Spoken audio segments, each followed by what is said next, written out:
Un livre, c'est une atmosphère, c'est un style, ce sont des dialogues.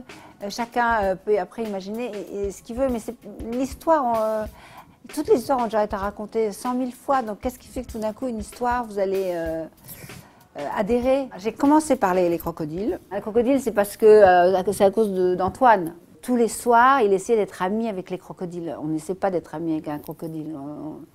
C'est comme tous les gens qui veulent être amis avec les riches ou amis avec les puissants ou qui veulent avoir un quart d'heure de célébrité, quoi. Il y avait ce truc-là. J'ai appelé l'éditeur et je lui ai dit, j'ai un problème. J'en suis à la page 700 et j'ai toujours pas...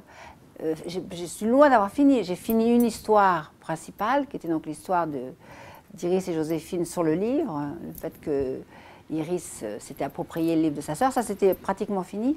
Enfin, j'en avais plein d'autres histoires. Et j'ai dit, mais qu'est-ce que je fais? Est-ce que je vais jusqu'à 1000? Et il me dit, oh non, il me dit 1000, c'est pas possible, Catherine, ça va faire un énorme livre, les gens, ils n'aiment pas les gros livres. Donc il m'a dit, t'as qu'à arrêter, arrête l'histoire principale et puis on verra bien. La fin des crocodiles, Joséphine, elle est enfin reconnue comme auteure, grâce à sa fille Hortense, qui est quand même une petite peste. Et Hortense, depuis le début du livre, elle dit à sa mère, j'en ai marre de vivre en banlieue, elle veut vivre à Paris, elle veut être une vraie Parisienne. Et donc vraiment, pour faire plaisir à sa fille, Joséphine a déménagé et se retrouve dans les beaux quartiers, parce que Hortense, elle ne va pas aller habiter dans le 20e. Hein. Hortense, elle habite dans les beaux quartiers. J'adore ça d'ailleurs, piquer des détails chez les gens. Et le détail, à partir du détail, extrapoler à quoi il pense, quand il fait ça, pourquoi il est comme ça. Je crois que si vous n'observez pas, vous n'êtes pas un écrivain. Et ce qui est drôle dans la vie, c'est de ramasser tous ces petits bouts de laine qui sont des indices, et puis après de faire une grosse pelote qui est le livre. D'habitude, moi, quand je finis un livre, je suis très triste et tout, mais les personnages s'en vont, prennent congé. Là, ils n'ont pas pris congé, les personnages. Ils sont restés. Alors, j'étais là, le soir, je m'endormais, je disais, mais qu'est-ce qu'elle devient, Hortense et Zoé et Joséphine, qu'est-ce qu'elle va faire maintenant? Après, je me suis dit, bah, tiens, je vais faire un tome 2.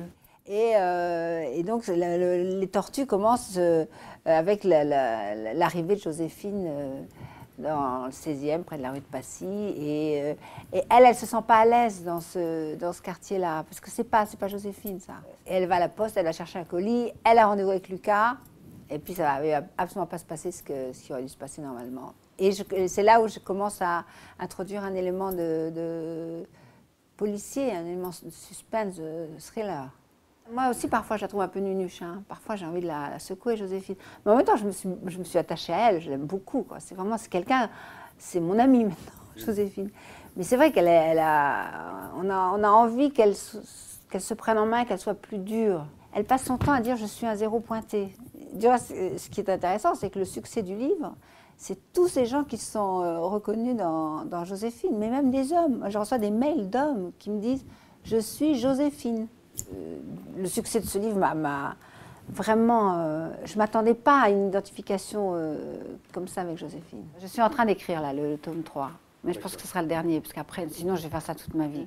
Et parce qu'ils continuent tous à vivre. Vous lancez des histoires, puis ils se mettent à leur compte après, et ils vivent. Donc moi, à la fin, je cours derrière.